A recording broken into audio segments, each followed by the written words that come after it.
amigos y amigas, colegas del cuerpo diplomático, de organismos internacionales, profesores, estudiantes.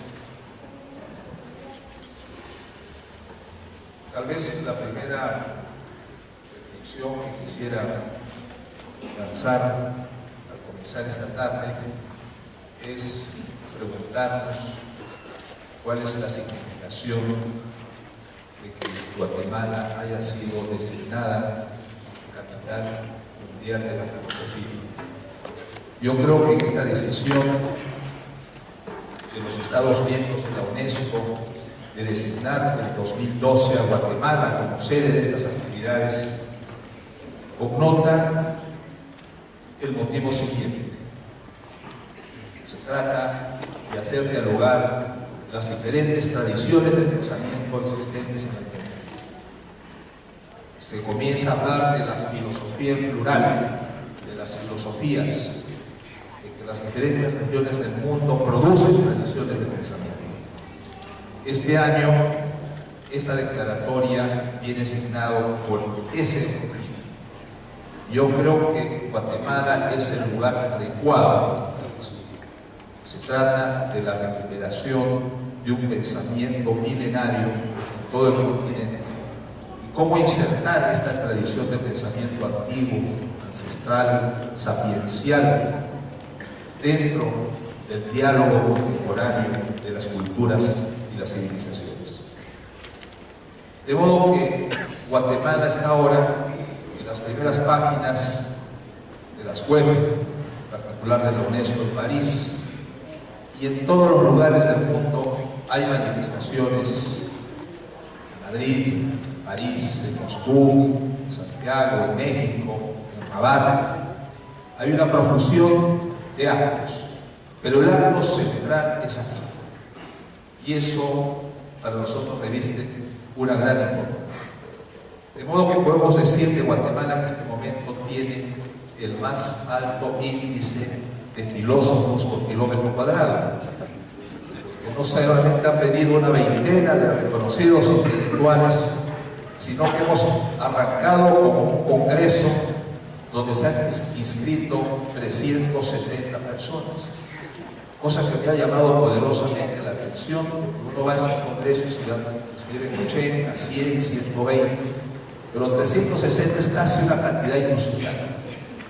Ya ha habido presentaciones, hemos accedido a escuchar ponencias de compañeros hondureños, salvadoreños, nicaragüenses, costarriqueños, panameños, colombianos, peruanos, españoles, mexicanos, franceses. De modo que pues tenemos aquí un conglomerado de gente trabajando por esos temas. Ahora, es importante también en la actual circunstancia, Guatemala, un país vulnerable a los desastres naturales, un país que es una encrucijada. Pensar Guatemala es un desafío.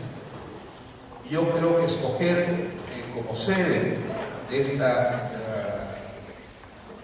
las actividades, de los congresos, a Guatemala, también es para nosotros un desafío. Ya han comenzado a aflorar algunos planteamientos, algunas tesis de la incorporación, por ejemplo, del pensamiento maya dentro de la currícula de las universidades. Que haya maestrías, doctorados en pensamiento latinoamericano. Tal vez esa tradición que hace 50 años inició León Portilla cuando comenzó a estudiar todo el pensamiento de los nahuatlacos, el pensamiento náhuatl, la literatura, esa filosofía. Y yo creo que para marcar esa línea hemos por eso invitado de manera muy especial al maestro Enrique Dusso y hemos presentado durante el congreso un libro colectivo en el que se han movilizado un centenar de investigadores y pensadores, donde se hace un primer balance de la producción de América Latina, pero no de 1492 a nuestros días, sino arrancando de más atrás. Por eso comienza de 1300 escritos. Son 7 siglos de pensamiento. Yo creo que el haber atravesado esa fecha fatídica nos permite un nuevo horizonte de trabajo, recuperar eso que estaba olvidado, ignorado. Y el Maktoum nos da esa posibilidad. Como así una vieja civilización al principio de la era cristiana tiene unos cálculos astronómicos en el tiempo exactos. Cada Maktoum de 5.125 años, cada Kanun de 20 años. Eso es religión sapiencial, eso es ciencia. Etnociencia llaman algunos, pero eso es ciencia. Entonces, estamos recuperando ese pasado, pero para proyectarlo hacia el futuro.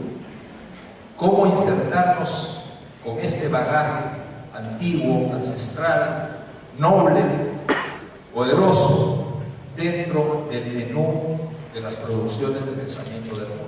Ahora que la tradición hindú aparece fuerte, ¿no es cierto? Que el pensamiento chino, Confucius, Mencius, Al-Fei, Lipo, comienzan a circular. La nueva potencia viene con sus categorías, con su visión del mundo, con su visión del movimiento, de la ciencia y del desarrollo. Pues en este momento que hay esta floración de corrientes de pensamiento, nosotros recuperamos el pasado y vamos hacia adelante con todas estas contribuciones que se han hecho ya en estos días y que hemos hecho a lo largo de todo el año. Porque esto no ha sido esta semana, ha habido un trabajo intenso en Guatemala, ha habido talleres para repensar la educación, se ha creado una mesa de diálogo intercultural e interreligioso que no existía. Y ahí están líderes religiosos mayas, están también imanes musulmanes, están rabinos, están budistas, de modo que hemos trabajado durante este año todos esos aspectos. Hemos promovido también el pensamiento entre las nuevas generaciones, hemos hecho concursos para adolescentes y jóvenes que escriban ensayo, el gran desafío de escribir, de modo que hemos abonado todo esto a lo largo del año y llegamos hoy a este día central. Les doy así la cordial bienvenida y vamos a ser testigos hoy día de un debate que yo considero excepcional, en la que vamos a reflexionar, pensar juntos, como dice el mandato y la convocatoria, pensar juntos un mundo durable para todos. Entonces, muy buenas tardes y adelante con nuestro ejercicio colectivo de pensamiento. Gracias.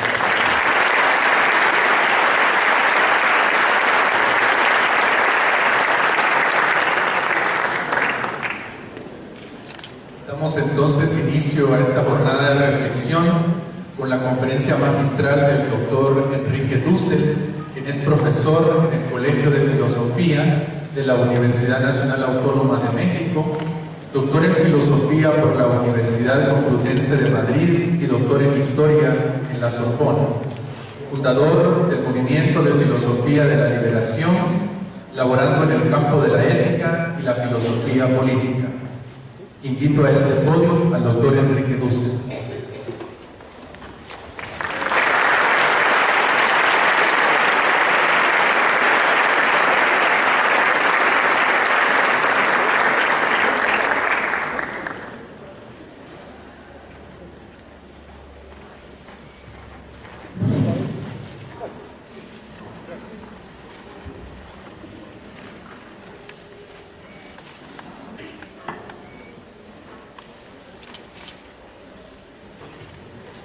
Agradezco mucho esta invitación a mi amigo de muchos años, Edgar Montiel, de la UNESCO.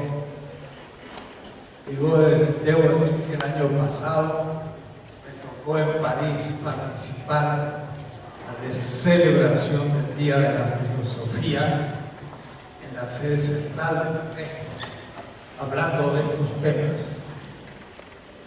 Pero hoy querría continuar un tema que hace 3 años en el Congreso Mundial de Filosofía, en un panel a todo el Congreso, que fue sobre la historia de la filosofía en Corea, en Seúl, comencé a plantear y hoy querría dar un paso más allá. El tema lo querría enunciar de la siguiente manera. Debo decir que tengo solo 30 cortos minutos, así que van a ser algo así como 15 cortos tesis que expondré en algo de 2 minutos cada una. Repensando una descripción de la filosofía con validez universal. Porque justamente el doctor Edgar Montiel dijo las filosofías. Y hoy querría extender en esta descripción la filosofía a ciertos ámbitos que quizás antes no hubiera yo mismo sospechado. En primer lugar, decir uno, en general los filósofos hablan de que la filosofía, tal como la practicamos, es el paso del mito al logos. Mitos sería algo así como un relato de lo particular, de lo irracional, de lo simbólico en un sentido descriptivo, a lo racional, a lo universal, a lo lógico con precisión. Es esta tesis a la que me quiero oponer, mostrando que ambos términos han sido planteados unilateralmente. Segundo punto. Primero, el mito, decía mi maestro Paul Ricoeur en la Sorbona, es un relato racional en base a signos. Significa que da razones y la razón vale hasta que es refutada. Pero si no es refutada, sigue valiendo y es racional. Pero es en base a símbolos. Pero el símbolo no hay que pensar que sea irracional. El símbolo tiene muchos sentidos, es polisémico. Y por eso es que entender un símbolo significa filosóficamente un método específico. El primero que le puso un nombre moderno fue Schleiermacher y le llamó la hermenéutica. De tal manera que el filósofo puede tomar un texto poético, religioso, profano o el que fuera, si es simbólico y si le ejerce el método racional hermenéutico, el resultado es un fruto filosófico, porque desentraña semánticamente el significado de ese signo. A veces los mitos tienen la ventaja de poder ser releídos en la historia, y por eso que las relecturas de los grandes mitos pueden también tener una historia.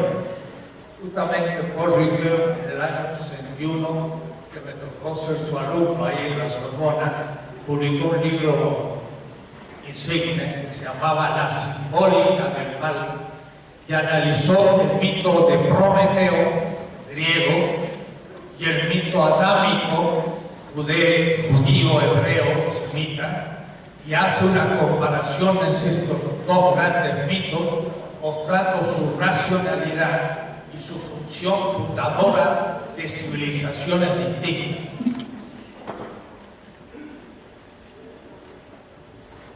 El profesor Franz Kinkelhammer, gran intelectual en Costa Rica, ha publicado últimamente un gran libro que se llama Crítica de la razón mítica.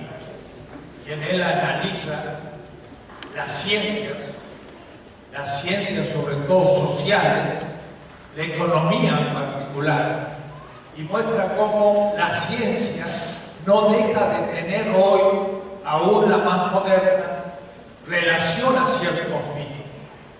Piénsese, por ejemplo, en el mito del progreso, que no responde a ninguna comprobación empírica, irracional, sino que está debajo de la ciencia moderna, como un gran mito que pareciera que es el avance de la civilización.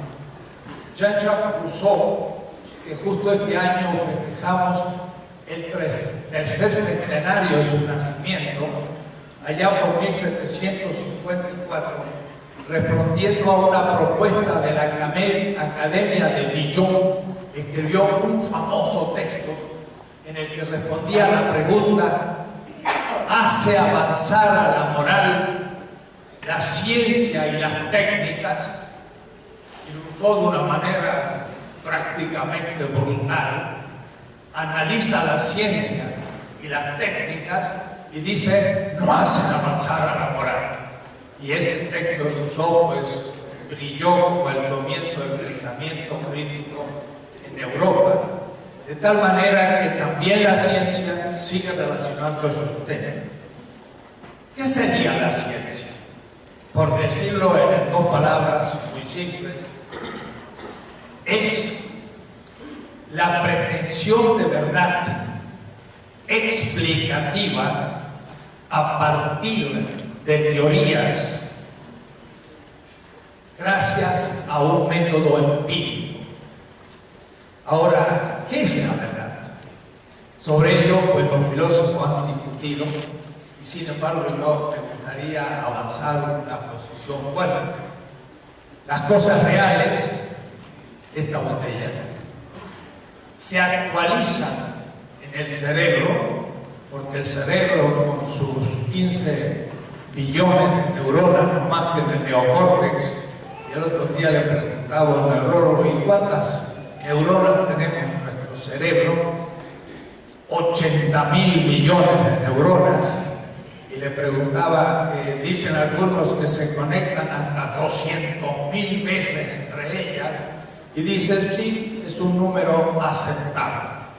De tal manera que mi pequeño cerebro tiene 80.000 millones de cerebro a las 200.000.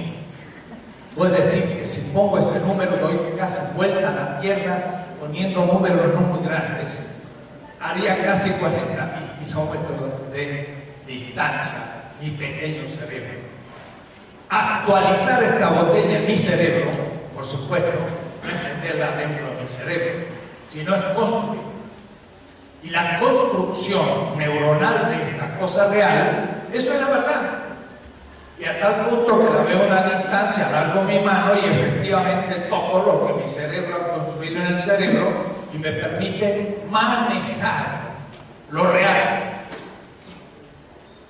La ciencia se mueve a ese nivel de un conocimiento cierto en el sentido de explicación de las cosas reales para la sobrevivencia. Y tiene un valor inmenso y tiene límites inmensos. Porque la ciencia moderna, por ejemplo, ha descubierto muchísimo, pero no incluyó en el paquete de la ciencia los efectos negativos de lo que la ciencia descubría. Y ahora estamos descubriendo que la ciencia y tecnología está produciendo la extinción de la vida en la Tierra, y ahora se está dando cuenta, pero Bacon y Newton y Galileo no lo habían pensado. Quiere decir que avanzó la ciencia, pero no algo que es quizá tanto más importante que la ciencia. Es esto de lo que quiero hablar. Frege tiene un trabajo granológico que se llama Sinn und Bedeutung, sentido y significación. La significación es la verdad. Sé que esto es una botella y tiene un significado, la representación de mi cerebro. Pero sentido es otra cosa. Sentido, Sinn, en alemán, Sens, Sounds, en fin, es una palabra del tipo. Para entender lo que significa el sentido, habría que preguntarle, por ejemplo, a otro autor, que no hablo de su compromiso político porque fue nefasto, pero a veces los que tienen compromisos nefastos pueden ser gente de gran inteligencia, como en el caso de Martin Heidegger. Entonces, Martin Heidegger, en Ser y Tiempo, dice habitamos un mundo, pero con el sentido del mundo de mi familia, el mundo de mi barrio, el mundo de la universidad, el mundo contemporáneo. El mundo no es la totalidad de la realidad, sino es la totalidad de mis experiencias. Si lo explicara neuronalmente, diría: la memoria que yo tengo de todas mis experiencias en mi cerebro, que algunas de esas han sido olvidadas, algunas experiencias, otras han sido evaluadas, hay más importancia en experiencias, pero la totalidad de ello me permite decir que esto es una botella y no una locomotora. Pero discernir entre esto y todo lo otro es que todo lo otro está presente y me permite descubrir esto que no es el resto. El mundo es esa totalidad de sentido, no solo de significado. ¿Qué quiere decir? Que sentido tiene un carácter relacional. Yo sé que esto es una botella, es un significado. Y además tiene sentido que esté aquí, porque está cerca, está hablando, y cuando su voz se vuelve pastosa por sequedad, como está pasando, pues tomo un poco de agua. Pero si me ponen un litro de gasolina, no tiene sentido, porque si lo tomara como error, pues terminaba mi conferencia rápidamente.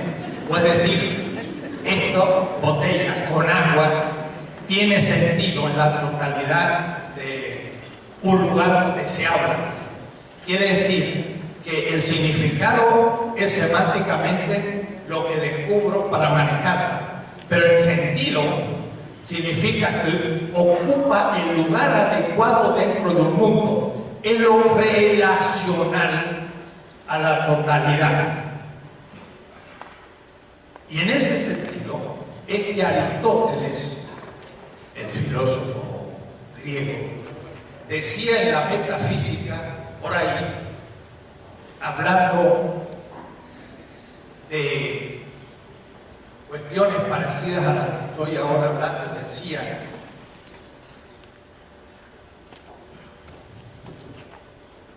por ello las comunidades de sabios que se admiran ante lo real, el que no haya explicación y reconoce su ignorancia, es el que ama el mito, mitos, y es como el que ama la sabiduría, filósofos. Pues si Aristóteles decía que el amor a los mitos, que es lo que explica aquellos que no encuentro explicación, es también el amor a la sabiduría. Quiere decir que la filosofía sería análoga al filomitos. Los mitos tienen que hablar del sentido. La ciencia habla de la verdad relacional a lo real.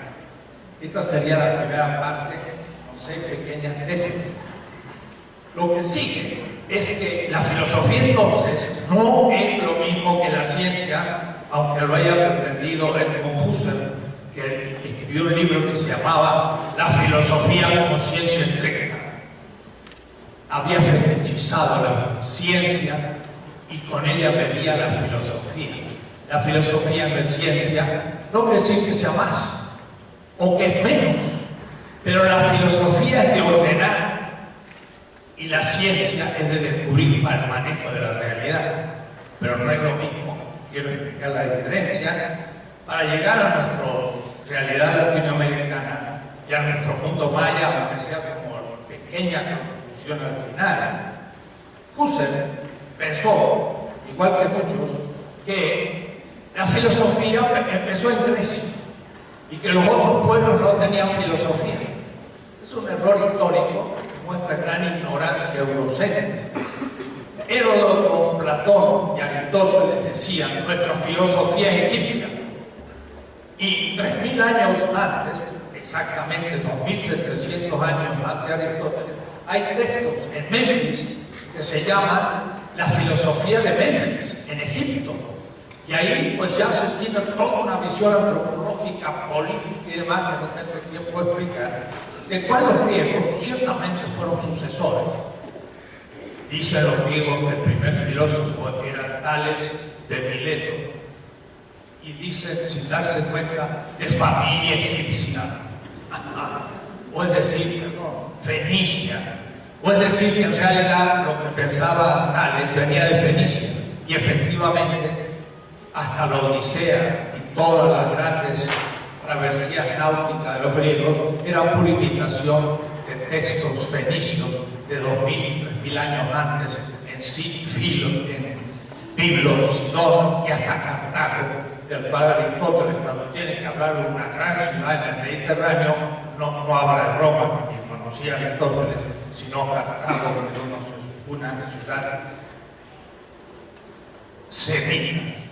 Tenía unos textos de la India y de la China para demostrarles que mucho antes que el propio Aristóteles hay textos muy bellos que nos muestran que al menos estamos con los chinos e hindúes a nivel de los presocráticos y no podemos negar que son filosóficos. Pero eso ya sería muy sabido, así que lo voy a pasar para atenerme al tiempo. Sin embargo, debo citar un texto de un amigo peruano. Tenemos aquí un colega peruano, y digo amigo porque es David Sobrevilla, que es un excelente filósofo de obras muy interesantes sobre el pensamiento peruano. Pero David dice lo siguiente: pensamos que existe un cierto consenso sobre que el hombre y la actividad filosófica surgieron en Grecia y no en el Oriente. En este sentido, Hegel y Heidegger parecen tener razón contra un pensador como Jasper, quien postulaba la existencia de tres grandes tradiciones filosóficas en China, la India y en Grecia. Pues realmente es un poco lamentable lo que dice mi colega, porque decir que en China y en India no hay filosofía, pues ya es un extremo exagerado, y en esto Jasper tiene realmente la razón. Pero aquí ni siquiera se está hablando la posibilidad de una filosofía en las grandes culturas americanas, como en Grecia, como en México, con los tlamatinimes, o con los incas, con los amautas, lo cual parece aún descartado de la problemática, pero yo quiero hablar no solo de eso, sino de otros muchos pueblos. La pretensión, por otra parte, de universalidad, de la particularidad europea, moderna europea, cunde en gran parte del mundo, por supuesto, europeo, norteamericano, pero por desgracia entre nosotros. Hay muchos filósofos entre nosotros que dicen: no hay filosofía en América Latina, y no solo eso, la filosofía solo es griega y europea. Y entonces, si planteamos así las cosas, este Día Universal de la Filosofía sería solamente una celebración europea y la UNESCO no tendría sentido. No es que yo voy a dar por razón el que la UNESCO lo festeje, pero hoy quiero dar unas razones. Es verdad que desde el siglo XVI la cultura europea, sobre todo la economía europea, la política europea y el militarismo europeo construyó un mundo colonial. Y nosotros fuimos los primeros en ser invadidos, no descubiertos, allá en 1492. Y junto a esa dominación vino también nacimiento con capitalismo, que fue colonial, impactó a todo el mundo árabe, al mundo bantú, y la China resurgió hasta el fin del siglo XVIII y hasta comenzó la revolución industrial antes de Inglaterra, pero por fin cayó en la crisis. De tal manera que hubo un apagamiento, diríamos así, de las grandes filosofías tradicionales y quedó un poco solo la europea. Y es desde su desarrollo, quiero que se atienda, con la que se miden los otros pensamientos. Y eso es una mala manera de definir objetos. Levi-Strauss se pasó muchos años en Brasil con unas etnias tupinambas sumamente, entre comillas, simples, que no tenían gran desarrollo urbano, no tenían ni una aldea, instrumentalmente no tenían casi instrumentos. Sin embargo, Levi-Strauss escribió volúmenes y volúmenes sobre los mitos de los tupinambas, que usted no puede en un museo casi exponer nada, porque la lluvia, la humedad en el trópico no deja nada de los tupinambas, pero usted puede escribir volúmenes de mitos en los que se explican todos los momentos de la vida, el sentido del nacimiento, el sentido de la muerte, del casamiento, del universo, de la belleza, de todo. Puede decir, usted tiene una explicación de la vida cotidiana en todos sus momentos, y Levi-Strauss no solamente lo observó, sino que a partir de sus observaciones creó una escuela que se fue el estructuralismo. Yo le digo a los brasileños, a veces, miren, los tupinambas estaban a unos kilómetros de Sao Paulo y de Brasilia, y ningún brasileño se los puso a observar, y lo hizo a menos que un francés. Usted mira argumento eurocéntrico, pero de todas maneras es para mostrar la importancia. Lo que ordena con sentido, eso es la sabiduría. Y no es lo mismo conocer científicamente que saber. Y el saber es saber ordenar. De tal manera que un tupinamba puede usted usar. Y un ciudadano de Nueva York que usa su computadora, ni saber el sentido no solo de su existencia, sino de su matrimonio o aún de la actividad que está haciendo, porque nunca se lo puso a pensar. No es lo mismo el sentido que el conocimiento científico. Y lo que el hombre va perdiendo muchas veces en la mujer es el sentido de la existencia. Por eso entonces, que hubo muchos mundos, pero con diversos niveles de verdad, o si usted quiere, de desarrollo tecnológico y cultural. Me gustaría tener una posibilidad de representarlo para que se entendiera. Puede haber un grado civilizatorio de instrumentos muy pequeños y una explicación del sentido adecuado, de tal manera que es una vida humana. Y debo decir, estos pueblos nómades, algunos del Paleolítico, y Edgar Morin no pudo venir, pero él tiene volumen entero sobre las primeras grandes civilizaciones del Paleolítico, que eran sociedades de la abundancia. Trabajaban 4 o 5 horas y el resto del tiempo lo dedicaban para las celebraciones y para la memoria de sus hechos y para una vida humana enormemente desarrollada desde un punto de vista espiritual, cultural, estético, mientras que el hombre contemporáneo quizás, por las exigencias, a veces trabaja 12 horas, cae agotada en su cama y ni siquiera puede tener el tiempo que tenía la humanidad en el Paleolítico. Es decir, puede haber un desarrollo lento de la tecnología, pero un desarrollo semejante al nivel del saber, del sentido y de la celebración de la vida. Entonces, la filosofía no es ciencia, es otra cosa, es el saber ordenar. Si la civilización es de enorme desarrollo tecnológico y como la nuestra, computacional, etc., claro que la filosofía debe tomar en cuenta esa realidad, articularse con la ciencia, conocer lo que ello es, para dar un sentido a la vida tecnológica, la vida científica, la vida económica, la vida militar y la existencia de un hombre en ese desarrollo.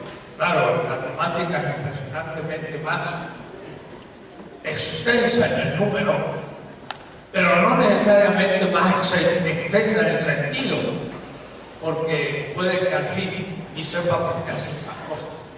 Puede ser a un general del Pentágono, se le puede preguntar, usted hace la guerra y gasta el 51% de los recursos recursos de la humanidad en solo el ejército norteamericano. Ellos gastan más de la mitad que toda la humanidad gasta en armas, y uno le preguntaría, ¿y qué sentido tiene la guerra? Quizás diga, bueno, pues para que el American Way of Life pueda reinar en la tierra, así, y usted le ha preguntado a los otros si están de acuerdo, y quizás los otros no la quieren, y usted qué va a hacer, ponérsela. Quizás no ha pensado el sentido de la guerra, aunque esté todo el día inmerso en las armas y sea el más poderoso de la tierra. El sentido no es lo mismo que la verdad. Y la filosofía es amor a la sabiduría, y no filoepisteme, que sería amor a la ciencia. Es algo superior, por cual da sentido a la existencia. Hoy entonces, toda la filosofía debería dialogar y traducir su propia tradición de sentido.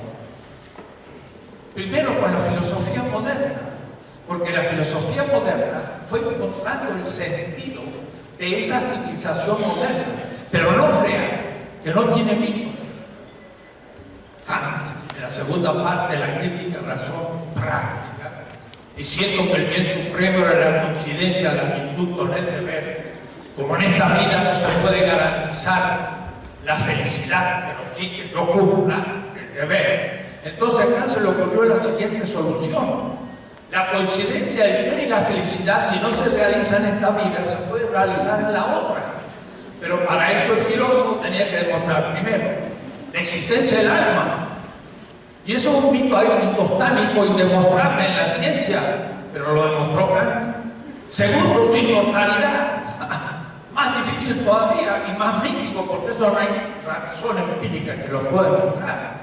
Además, tenía que haber un Dios que le pagara a aquel que hizo el deber, lo cual significa que fue infeliz, la felicidad en la otra vida.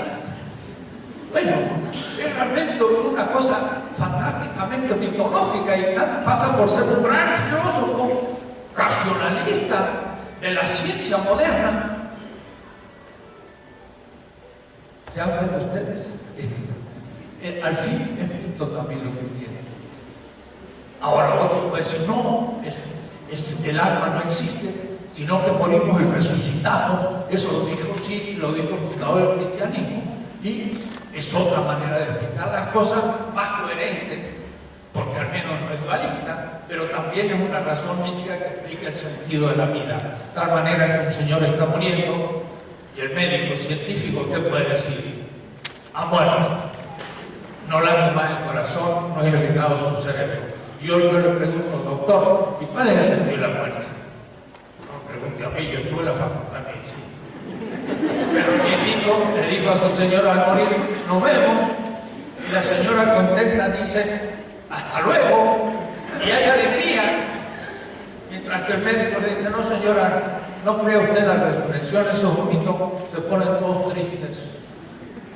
No le digo nada de sentido a la muerte. Entonces,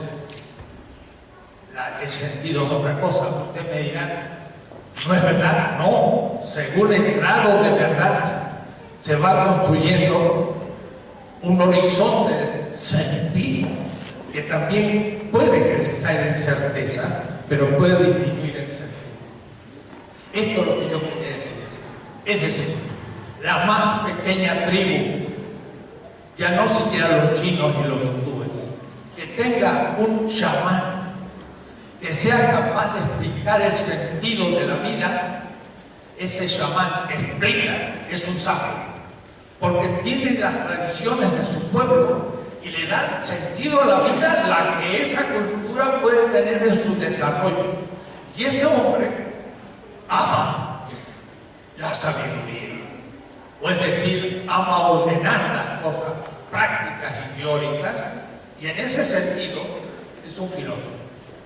Entonces yo entendería la definición de filosofía no solo para Occidente, o los griegos, o los egipcios, o los chinos, o los hindúes, y a los tlamatines aztecas, que eran hombres ya de gran saber y había escuelas, o los amáduras, sino lo extendería hasta las pequeñas tribus de esquimales o de huarpes en la Tierra del Fuego, porque tenían sabios que explicaban la existencia. La filosofía, por eso, es la que organiza el saber humano y tiene un profundo sentido ético, político y existencial. Claro, más precisa, más consistente, más argumentativa, las razones son más fuertes, porque son entonces más racionales a medida que también los instrumentos de la civilización van creciendo. Pero aquel primer grado del chamán esquimal es filósofo, aunque lo empiece a hacer si ustedes quieren. Es en ese sentido que siempre hubo filosofía latinoamericana, y en ese sentido también hubo también filosofía maya. La filosofía maya fue ya de las prestigiosas, yo diría una de las 6 grandes columnas de la historia universal. Si está el Egipto y la Mesopotamia, la India, la China, los incas y Mesoamérica. Y en Mesoamérica la maya fue una de las importantes, con una buena, diría yo así, sustentación empírica, astronómica, matemática, con una precisión en la datación histórica impresionante, con el cero y todo esto, que está a nivel, sí, de la que va a ser ciencia empírica. Pero además no es eso la filosofía, es el haber dado un sentido a la existencia humana. De ahí que eso es un punto de partida, no un punto de llegada. Esa cultura y esa filosofía crecen porque vino la invasión europea y se mezcló con otra tradición, y el pueblo guatemalteco no es solamente maya, es también fruto de una hibridez colonial y lo que sigue. Pero todo eso hay que pensar filosóficamente, y creo que es posible. Mi amigo Julio López Maldonado tiene unas hipótesis impresionantes sobre la organización de la cultura maya y su organización política, a partir, por ejemplo, de la colmena de las abejas. Era una demostración. ¿Qué mejor en política que la perfección de la organización de las abejas? Ahí no hay injusticia, tampoco hay libertad. Puedo decir que no es político propiamente, pero los mayas observaban que eso funcionaba muy bien y que había una gran igualdad, por supuesto, y lo tomaban como un modelo para seguir adelante. La filosofía entonces existe en todas las culturas, pero no tiene una definición unívoca, tiene una definición análoga, actúa por semejanza y por distinción analógica. Son distintas las maneras como se organizan, y cada una puede aprender de la otra, porque hay algunas mucho más desarrolladas, pero ninguna puede decir yo soy perfecta. Y entonces puede aprender de otro grado de desarrollo filosófico, que puede tener un aspecto mucho mejor desarrollado que aquella que es más desarrollada. Y el ejemplo más patente es el nivel ecológico. La filosofía moderna fue ciega sobre la vulnerabilidad y la limitación de la vida en la Tierra. Creyó que era infinita, que se podía producir lo que se quisiera, tirar la basura que fuera, usar los instrumentos que fueran, y la Tierra iba a dar siempre infinitamente recursos. No, la Tierra es pequeña, es vulnerable, y eso sí lo saben las grandes filosofías de los pueblos americanos, que son completamente armónicas con la naturaleza, y si destruyen parte de una selva, cambian de lugar para que se recomponga, como los tupis guaraní, que sueñan con la tierra sin mal. Pero la tierra sin mal era una utopía en la que hubiera una selva que se pudiese quedar siempre sin destruir sus recursos. Pero era una utopía. De hecho, cuando vivían demasiado tiempo en un lugar, tenían que ir cambiando, pero nunca les extinguían del todo. Sino había un momento que decían, no más, porque no va a poder reproducirse, y cambiaban de lugar.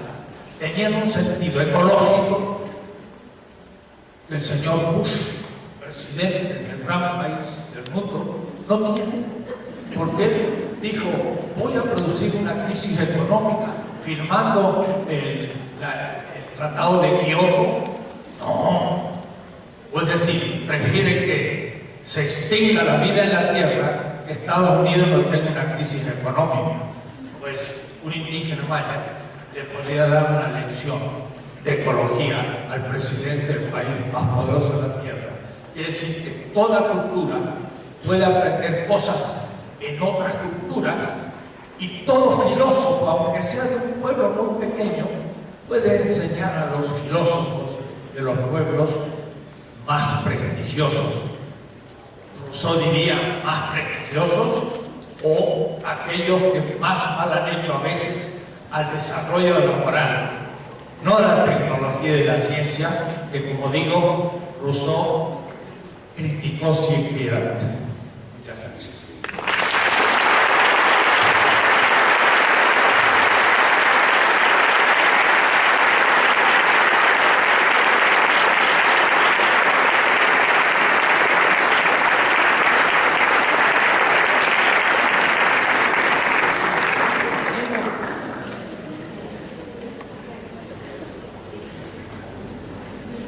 Quisiéramos invitar a los profesores que van a participar en el panel para que nos acompañen, por favor. Profesora Ana de Miguel, por favor, adelante. Profesor Serrano Caldera, profesor Manuel Salazar Zawick, profesor Hugo Villagini, profesor Edgar Montiel, por favor, acompáñenos acá a la mesa.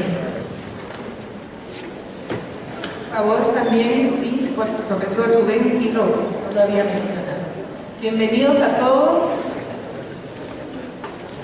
Quisiéramos, antes de iniciar con este panel, mencionar al esperado y extrañado filósofo Edgar Morán, con quien nos hicimos ilusión de que lo íbamos a poder escuchar, pero lamentablemente no se ha podido.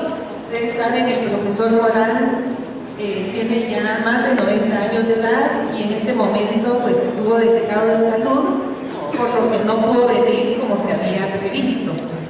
Sin embargo, estuvimos en comunicación con él y él nos pidió que citáramos algunos fragmentos de su obra en este evento para estar presente, y así lo vamos a hacer entonces.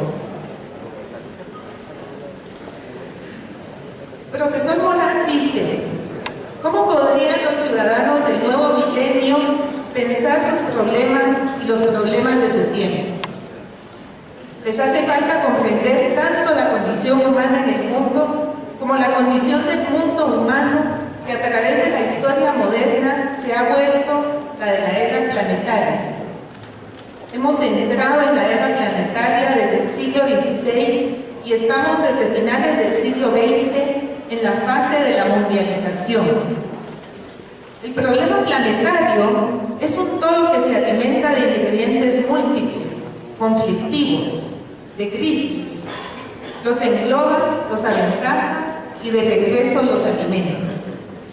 Lo que agrava la dificultad de conocer nuestro mundo es el modo de pensamiento que ha atrofiado en nosotros, en vez de desarrollarla, la aptitud de contextualizar y globalizar. Mientras que la exigencia de la era planetaria es pensar la globalidad, la relación todo y partes, su multidimensionalidad, su complejidad. Es lo que nos lleva a la reforma de pensamiento, necesaria para concebir el contexto, lo global, lo multidimensional, lo complejo. Esta complejidad, el bucle productivo destructivo de las acciones mutuas de las partes en el todo y del todo en las partes, la que presenta problemas. Necesitamos desde ahora concebir la insostenible complejidad del mundo en el sentido en que hay que considerar tanto la unidad como la diversidad del proceso planetario, sus complementariedades y también sus antagonismos. El planeta no es un sistema global, sino un torbellino en movimiento desprovisto de centro organizador. Este planeta necesita un pensamiento policéntrico capaz de apuntar a un universalismo no abstracto, sino consciente de la unidad, diversidad de la humana condición, un pensamiento policéntrico alimentado de las culturas del mundo. El doctor Morán hace énfasis en la necesidad de aprender a estar ahí en el planeta. Y aprender a estar ahí quiere decir aprender a vivir, a compartir, a comunicarse, a comulgar como humanos del planeta Tierra. No solamente ser de una cultura, sino también ser habitantes de la Tierra. Señala con precisión que debemos desarrollar 4 tipos de conciencia. La conciencia antropológica, que reconoce nuestra unidad en nuestra diversidad. La conciencia ecológica, es decir, la conciencia de habitar con todos los seres mortales una misma esfera viviente, la biosfera. La conciencia cívica terrenal, es decir, de la responsabilidad y de la solidaridad para los hijos de la tierra. La conciencia espiritual de la humana condición, que viene del ejercicio complejo del pensamiento y que nos permite a la vez criticarnos mutuamente, autocriticarnos y comprendernos entre sí. El compromiso con la humanidad planetaria, dice Edgar Morán, significa transformar la especie humana en verdadera humanidad, siendo este el objetivo fundamental y global de toda educación, aspirando no solo al progreso, sino a la supervivencia de la humanidad.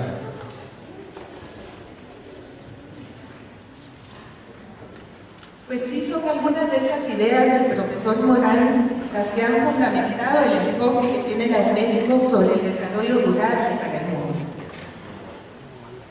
Quisiera a continuación presentar al primer participante de este panel, al profesor Hugo Biagini. Él es doctor en filosofía por la Universidad de La Plata, representante del pensamiento alternativo